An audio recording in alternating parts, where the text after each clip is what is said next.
wingdings, which is one of the most often used appetizers in the nation. This product was developed here in the Moorefield plant.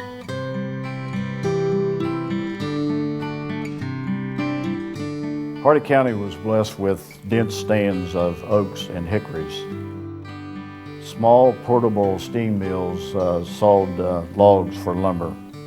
Thriving business started in cross ties, which were rafted down the South Branch River to Romney. With the coming of the railroads to Moorefield, opened up a much wider opportunity for the timber and lumber business. The South Fork Lumber Company owned 52,000 acres of oak hardwoods. The F.C. Cook Company had operations until April 1954 when the mill burned.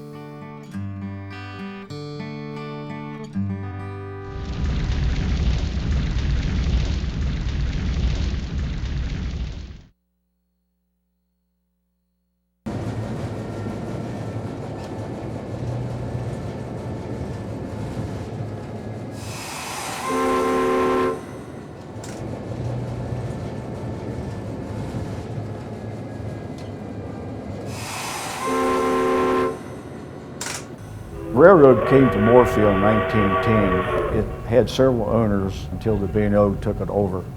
And the B&O ran the railroad until the middle 1970s. They applied for abandonment several times, and this is when the State Rail Authority got interest to go to the Chessie system to ask them to purchase the railroad. The railroad was purchased for $1, and we became the first state-owned railroad in the nation. The flood of 1985 wiped out many bridges and miles of track. It was rebuilt and now has become one of the best short-line railroads in the nation, which hauls about 6,000 feed cars to the Moorefield chicken plant each year.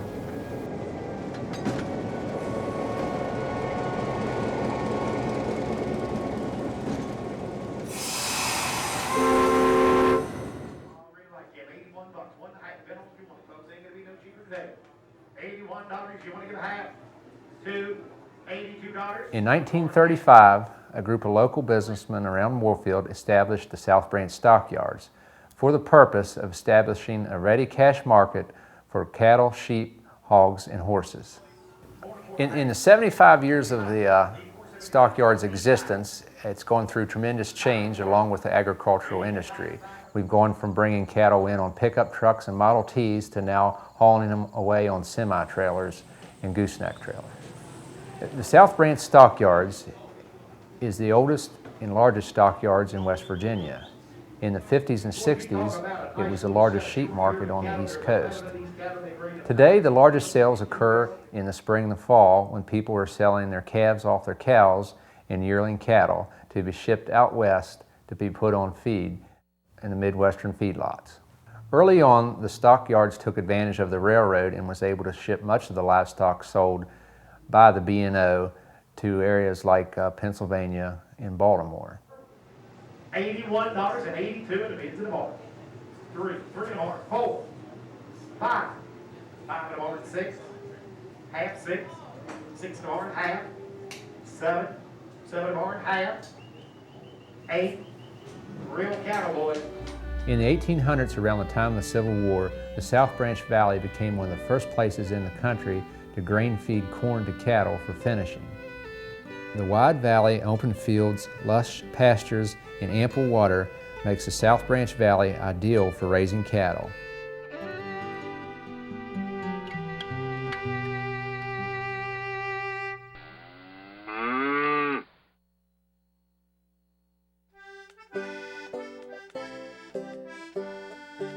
Miss Nettie Kay Brooks, she was 100 years old at the time. I think she passed away when she was 102.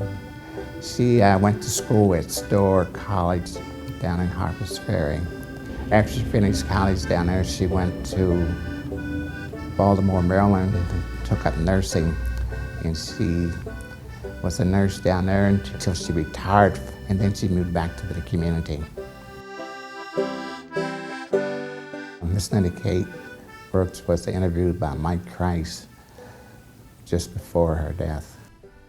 So your father, did he have a horse or team of horses that he used, or he just My walked? father didn't have horses, but my grandfather did. His father had a team of horses, and I don't know whether you called them carriages, but I've forgotten what they called them. But they were wagons that had a frame over them and fringe hanging down from the top of the roof of the, and then it had seats in it so that we would ride to church. Miss Nettie Kay Brooks was, after she moved back to the community, she was the local historian for Black American history.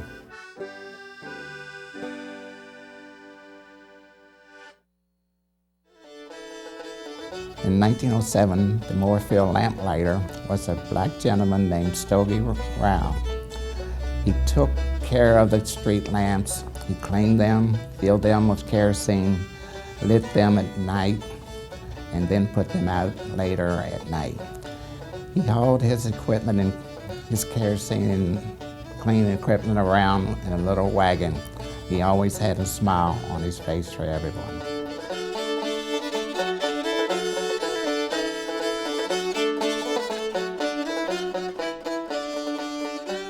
Clarence Strauss was famous for his banjo.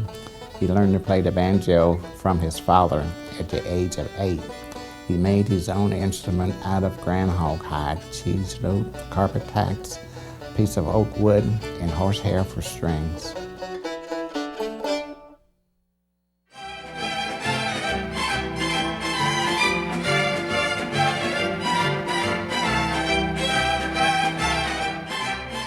McCoy's Grand Theater was built by James Curtis McCoy and Eunice Dasher McCoy. It opened on February 16, 1928 with a silent film, Lifesaver. Anyone who grew up in Moorefield remembers Mrs. McCoy patrolling the aisles of the theater with her flashlight going, shh. The Grand continued to show movies into the early 1980s when Mrs. McCoy's declining health forced her to close. Today, the Grand is the McCoy McMecken Museum. We put on local productions with local talent. We have an extensive collection of antiques from Mrs. McCoy's collection, and we consider it the jewel of the town. The program from that first showing says the Grand's a good playhouse for the good people of a mighty good town.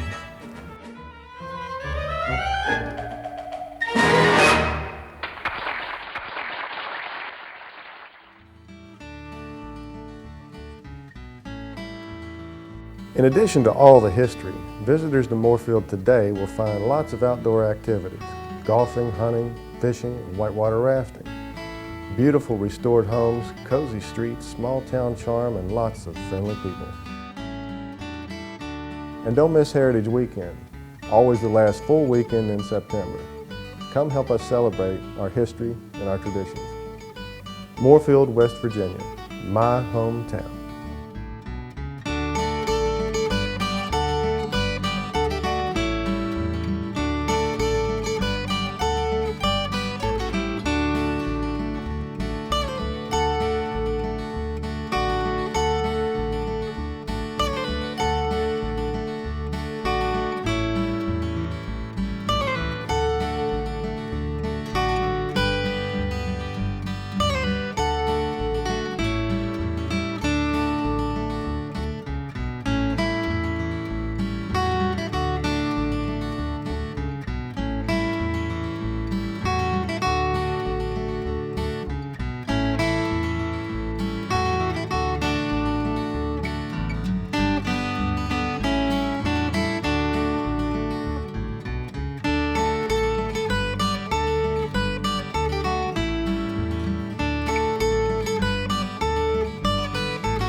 If you would like a DVD copy of this program, visit us at roadtriptohistory.com.